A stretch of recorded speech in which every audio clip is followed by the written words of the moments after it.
Cincinnati, without a top 10 since the Asia swing in early March, Jeongeun Lee6 posted her best score in nearly a year on Friday with a 9 under 63 that gave her a one-shot lead in the Kroger Queen City Championship.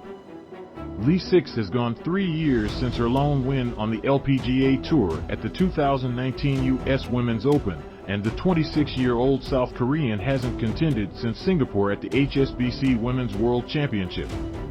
She was at 13 under 131, one ahead of Janet Lin of China, who had a 68. Ally Ewing had 6 straight birdies on the front 9 and shot 64, leaving her 2 behind. Lee6 was never under much stress and was at her best around the turn at Kenwood Country Club, making 7 birdies in a 10-hole stretch. It was a good bogey-free round, and it's been a while I played bogey-free, so I'm really satisfied with my game today, Lee6 said. 2 more rounds, so I'm just going to focus on my swing. I'm focusing on just downswing, so I did really well today. A teenager still in high school will be around for the weekend at the first LPGA Tour event in Cincinnati since 1989. Anna Davis, the 16-year-old from the San Diego area who won the Augusta National Women's Amateur, had a 66 and was at 4 under 140. Davis has made the cut in 3 of her 5 LPGA starts this year, one of them a major at the Evian Championship. She also made the cut 2 weeks ago in Canada. She was tied for 26th going into the weekend in Cincinnati. I'm very excited, Davis said.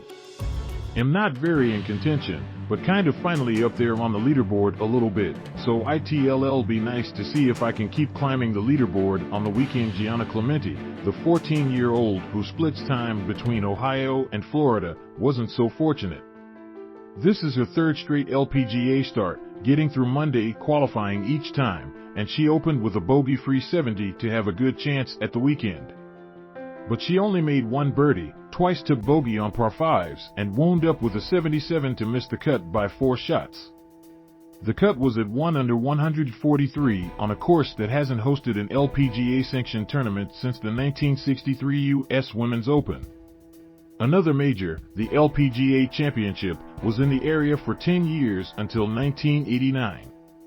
The weekend will not include U.S. Women's Open champion Minjee Lee, who leads the race to CME Globe, or American star Lexi Thompson.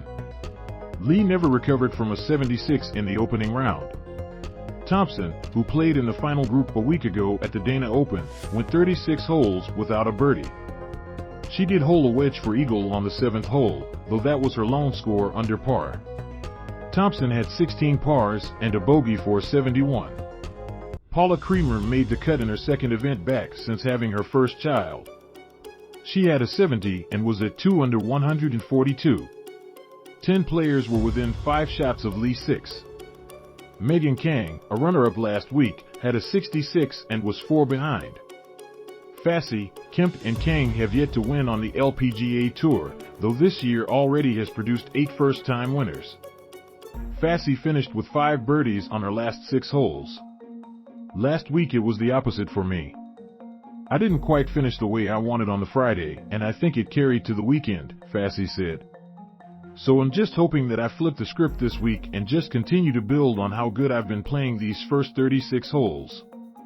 I'm excited to see what we can do this next couple of days. Bernhard Langer holed out for eagle from 76 yards on the opening hole and shot his age for the 2nd time this year with a 6 under 65 for a share of the lead with Padraig Harrington in the Ascension Charity Classic in St. Louis. Langer turned 65 2 weeks ago. He shot a 64 in the Chubb Classic earlier in the year.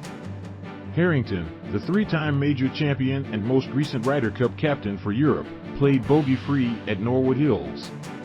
Ernie Els, Jose Maria Olazabal and Stephen Alker were in the group at 66.